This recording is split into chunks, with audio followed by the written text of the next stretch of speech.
Hey guys, welcome to Nerdurkey for Nerds by Nerds. I'm Nerdurkis Ryan, and today I'm joined by Nerdurkis Dave. Nerdurkis Ted. And today we get barking mad with the Dr. Jekyll and Mr. Hyde character build. If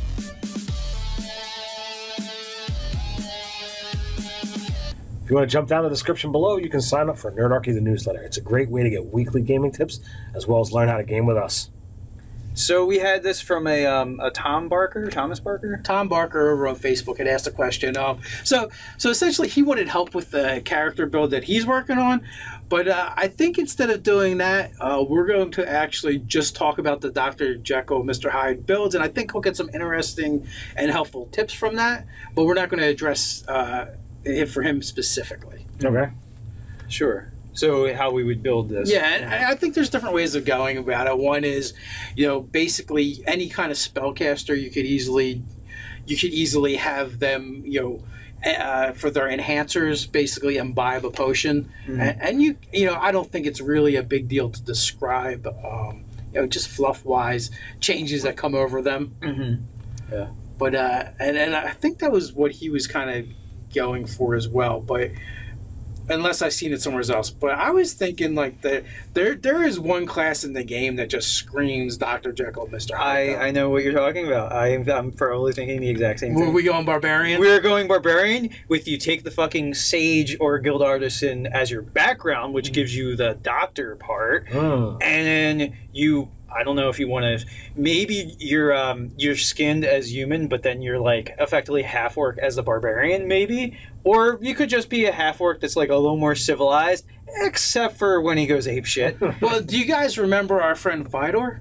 Yeah. I don't know if you read those books. Yeah, I did. Okay. Yeah. So he was like a Rashomon swordsman. Yeah, but he was really weird. This is from a Forgotten Realms novel series. It was Underdark. I forget. Was it Elaine Cunningham that? I think so. Yeah. That wrote those. They're really, really good novels. But hey, if we can find it on Amazon or wherever, we can throw a link and people can go check it out there. Yeah, I just had to find it. Remember which series? Yeah, there is that. There's like 3 or 4 books. Yeah. But anyway, like his character was really different from all the other barbarians I had read up to this point, because he was kind of like a scrawny guy.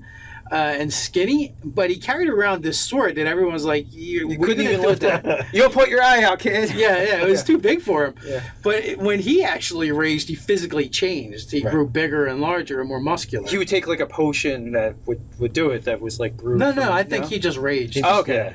He just kind of went crazy. I thought that was the thing about the Rashomon, is that they like imbibed the thing, and they had also a tradition of protecting a witch, which was a cool thing. Yeah, that part was, and he kind of like chose her. But I think there might have been a potion in like the beginning that kind of started to unlock their powers. I don't remember, but I do know that like he would just go crazy, and next thing you know, oh look at that, I have no problem swinging the sword around. Yeah, correct us on the lore if you're highly familiar on it in the comments below for sure. And hopefully we even got the right author. I think you're right. It's like he traveled in with this drow priestess that was kind of more on the neutral good side of things. Belidril or something? Eliadril. It's the good Illustrial, something like that. It was the goodly drow goddess, basically who the antithesis of Lolth. No. The name of the character was Belidril or something like that. Yeah.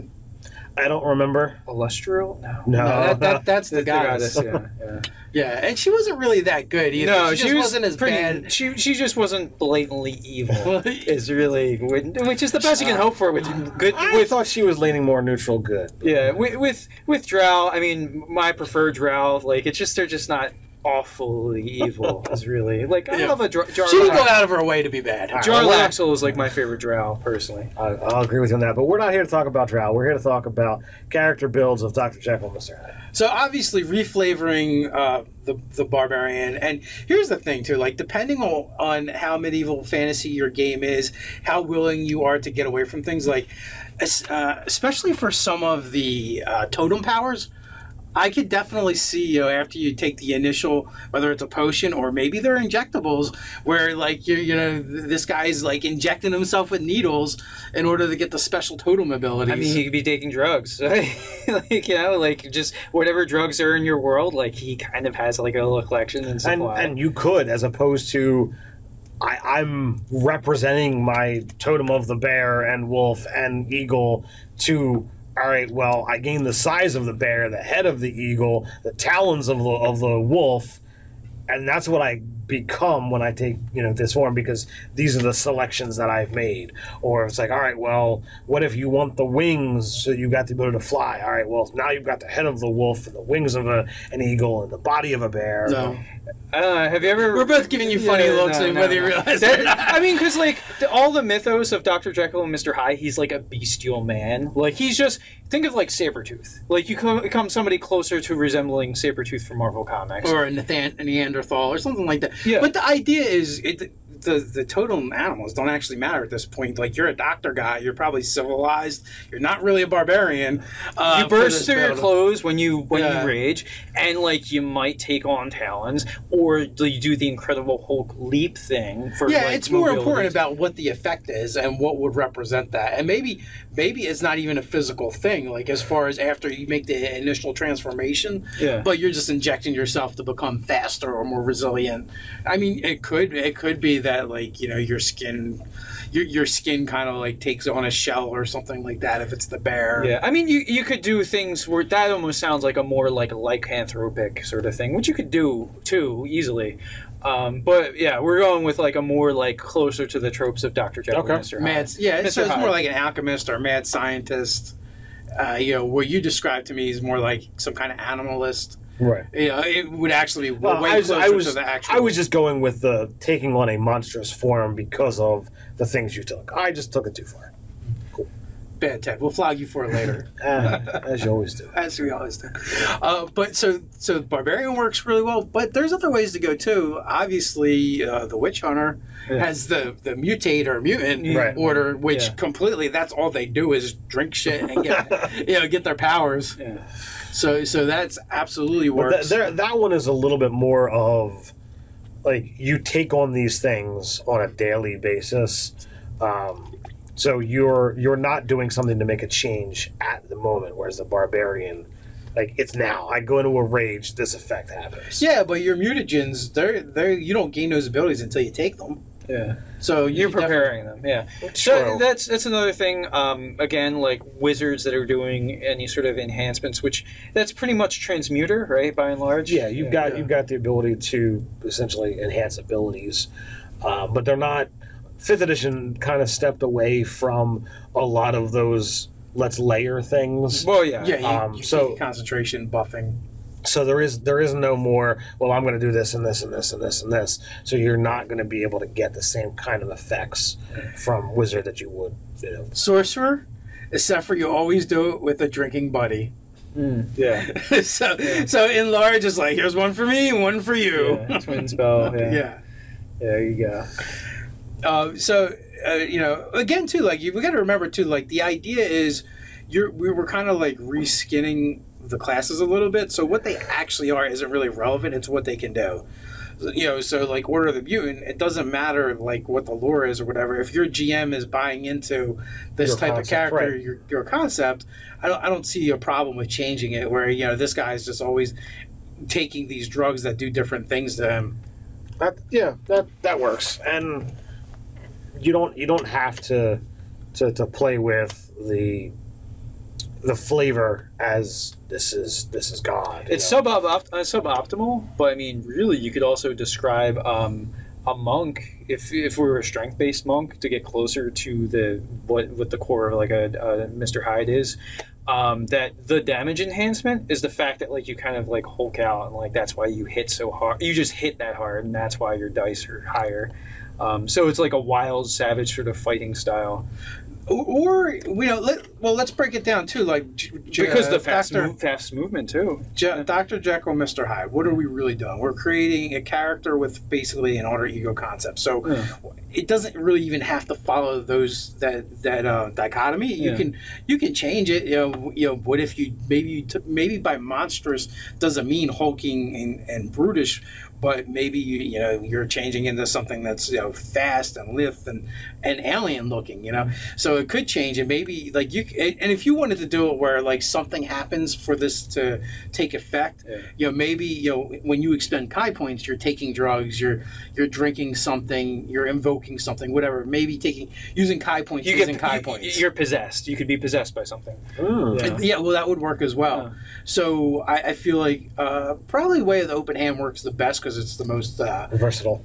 Well, not just versatile, but physical. Yeah, physical things. And that's what we're really talking about, like having an alter ego that's physically different than you, for the most part. But if you were looking at the whole possession idea and you're taking on like a demonic entity, the way the Elementalists would kind of allow you to expunge some of that stuff as well. Yeah, if you're going with that with a very specific thing, maybe. But maybe when you manifest it, you become closer to looking like a tiefling or a tiefling, but you're human by and large any other time, but you just look like that when you're fighting.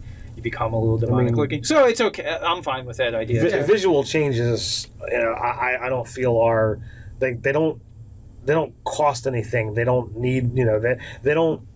There's no mechanics to it. So like as with say like mutants and masterminds, visually you can describe something and it doesn't matter as long as it has this effect. And I don't see why you couldn't have those kind of exact changes take place. Well, yeah, and I guess also you could do it where like maybe RP wise, there's like a lingering effect of like you take on those traits for a little while when you use them. So like if you're using earth powers, you kind of look like an earth elemental, but maybe you then go to a fire power and then that kind of layers on that as well. So it doesn't do anything in the game. No, it just makes you look more freakish as the combat progresses, the more you tap into that stuff. And after combat's over, you got some splaining to do. Really, pretty much. So so I guess any spellcaster, Order of the Mutant, Barbarian for sure. Monk with some work. Yeah, I think all of them thematically work really well for creating this Dr. Jekyll, Mr. Hyde type thing. I don't know that any particular race is better than others. Yeah. There isn't any real specific thing. I mean, just because the orcs, the half orcs staying around this tends to work for specifically the barbarian because basically you get dropped and you're back up to 1 hit point, so you have some of that die hard sort of capability. Obviously, changeling can change, but like it doesn't really add anything to the game per se. Yeah. If you want to take it a little bit, you could throw in Shifter because they're already making physical changes to their body.